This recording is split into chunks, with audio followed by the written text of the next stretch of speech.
I always had somebody on my line when I lived in New York, but before the car accident, I had been strictly focused on my career. Now that I was on bed rest, I needed something to distract me from the fact that my career might be over. And since I had time to bring company home now, I was reminded of how much I hated having roommates. There was always tension because we did not get along, but the universe knew I needed a win because after a few weeks of waiting, my former boss Imani said I could move into her apartment in Harlem because she just bought a house in Jersey. And that's when having a man comes in handy, because if he isn't willing to help you move, is he even really your man? That's how you put him to the test. And just like that, I moved into my very first grown woman apartment where the first thing I unpacked was my skincare, and it was also my first time truly being alone. For a while, I didn't invite anybody over because I love being by myself, living by my own rules. I bought a rug that made me happy before I even bought furniture because it was my house and I could do what I wanted. I could do a 500-piece puzzle of Foxy Brown, knowing that I'm the only one to blame if any of the pieces go missing. Or I could blast music as loud as I wanted in any room of the house because there was nobody else cooking in the kitchen. Or I could watch a million episodes of one of the greatest shows of all time, Martin, without anybody asking me for the remote. I could use up all the hot water in the shower and spend an hour doing crazy skincare routines, like a face mask that foams, and I don't have to worry about nobody banging on the bathroom door.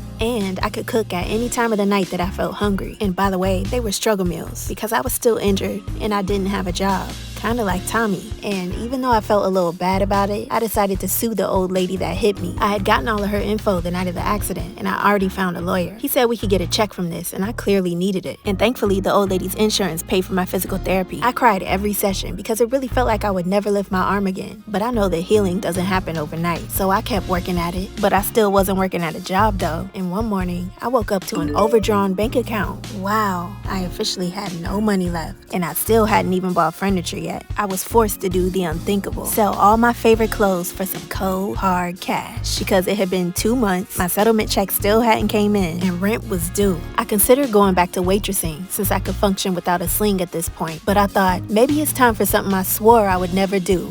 A desk job.